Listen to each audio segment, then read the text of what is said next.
since April 1, there's been a lot that's gone on. We've tried to keep the kind of the task at hand, so to speak, and the work in front of us is clean and simple as we could. Both the cultures of these two entities, the Charles Machine Works and the Toro company, are so overlapped. They're so close together that it's been phenomenal. And you might say, well, how does that matter when they talk about new products, channel management, brand existence, all that? When you're asking people who the day before were going about their business doing something in a way that they were doing it with pretty much kind of going through the routine more or less on either side, and then the next day you're saying, I need you to work with someone you've never met before. I need you to go meet with them. I need you to kind of trust them. I need you to kind of open up your thought process. I need you to know that at the end of the day, you're still going to be doing what you're doing, maybe slightly different, and same on the other side. That's a big ask. And easy again is a tough word, but that in itself has been the number one thing that has worked so well and has allowed us to get as far as we have so far on this merger. I will say that there's been a lot of questions by people as well around what's the future look like? How does Toro want to move forward with these brands, with these companies? What is our plan? What's going to change? What's going away? What's going to stay? And as I've told many people, we're a company, Toro's a company that's done acquisitions in the past.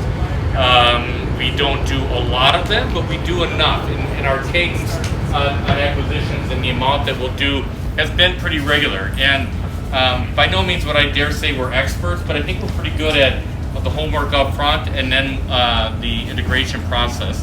And that work is going on right now. Number two, I would say, and I've said this before, both in writing and publicly, we're a company, even though we love our brand, the Toro brand itself is a good, iconic brand with a tremendous amount of equity and legacy.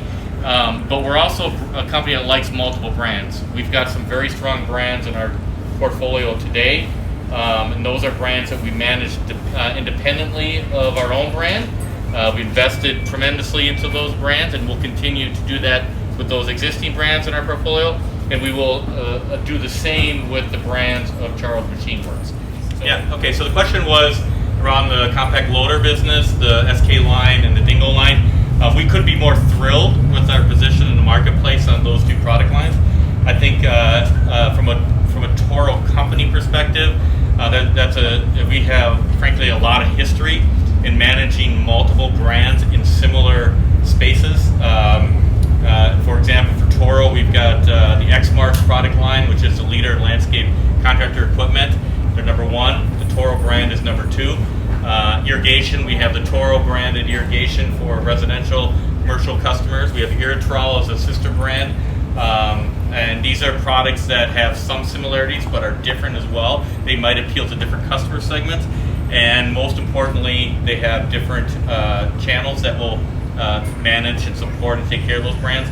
That's the same thing we have here. And we don't see any change in either of those product lines with the two companies. If anything, we'll look for opportunities to build synergies. We're not going to force that because they have their own brand identity. They have their own product identity, which we think is really good, and we don't see that changing. If there's opportunity for those brands, product lines to work together, we're not going to ignore that, but we're not going to force that as well. And if anything, I think that's another example of how there's so much similarity to Ditch Witch and Toro. If you go back, like I've been able to do, and look at the evolution of the SK line, how it started, the investment that the Charles Machine Works made into that product line, the commitment that they made, the passion they put around that product line. Because I was around at the time, I can go back to the Toro beginning and see a lot of similar overlap to how each brand and each product line got to where they are today.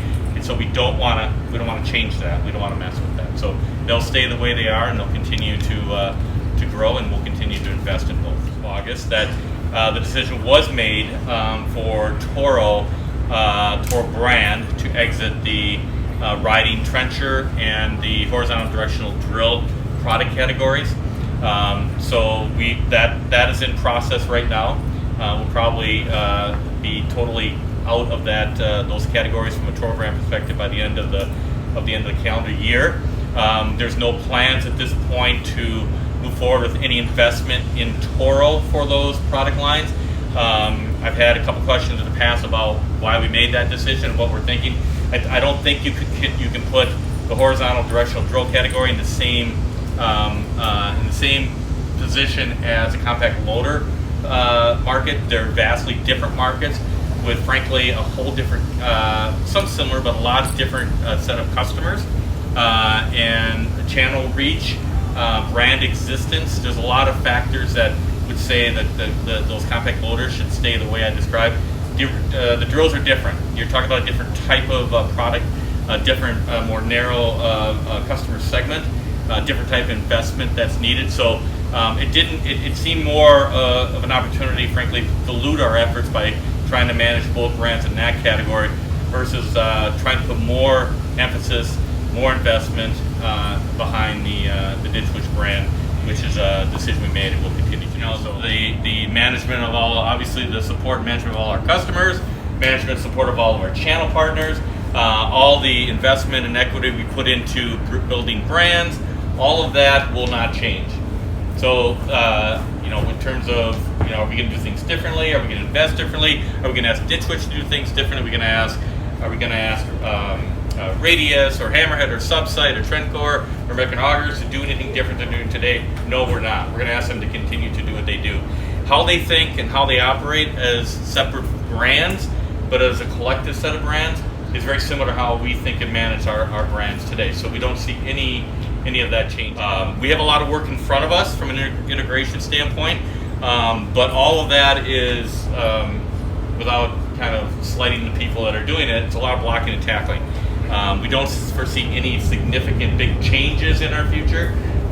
We like the operations footprint of our company as it stands right now. Perry, Oklahoma is twice the size of any of our commercial plants we have in the Midwest, which is great. It's a fantastic plant. It's run very well. We've learned some things as part of that operation that we can bring into other Toro operations, and the Perry plant has learned some things out of the Toro plants that they can bring in there. We love the capacity that it has, and we'll continue to manage those plants the way they are today. If anything, we'll look to make the investments to help support them for their future. So, frankly, there's been a tremendous amount of work that's been done to get us here today, and we feel good about that, and we feel even better about our future.